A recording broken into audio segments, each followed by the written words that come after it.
Nous sommes confrontés à des difficultés de position et nous, jeunes socialistes, nous nous sommes retrouvés et nous avons créé ce front pour des jeunes pour la restauration de la dignité socialiste qui s'articule autour de trois objectifs.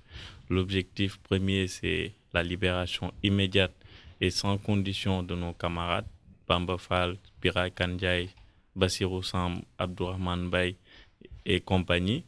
Et l'objectif second aussi, c'est vraiment la sensibilisation des militants et sympathisants du Parti socialiste pour qu'ils aillent s'inscrire sur les listes électorales.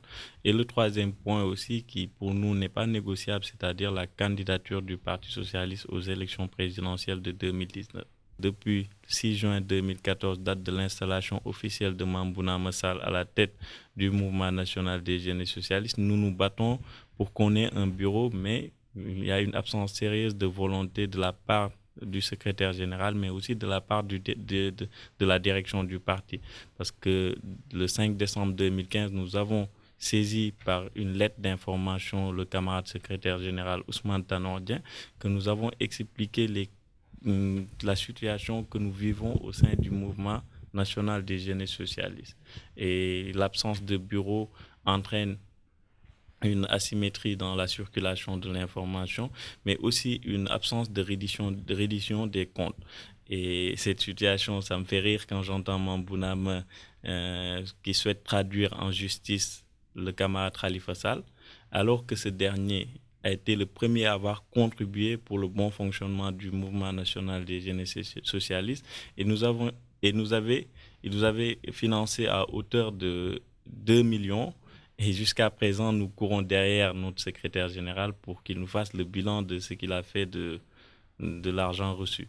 Et puis encore, nous avons aussi organisé une université d'été où chaque structure du parti avait reçu 300 000 francs pour l'organisation. Et c'est seul le mouvement national des jeunes et socialistes qui a été absent parce que le secrétaire général n'a pas convié les camarades et nous ne savons toujours pas ce qu'il a fait de ces sommes reçues. Maintenant, nous l'avons sollicité, nous avons saisi aussi la direction du parti pour vraiment qu'on puisse avoir des éclaircies par rapport à cette situation. Et comme on dit, charité bien ordonnée commence par soi-même. Donc, s'il y a quelqu'un qui doit répondre devant ses pairs, c'est-à-dire ses camarades jeunes, c'est bien lui. Et s'il ne le fait pas, nous n'excluons pas l'idée d'aller vers la justice pour qu'il puisse répondre parce que nous avons les preuves aussi.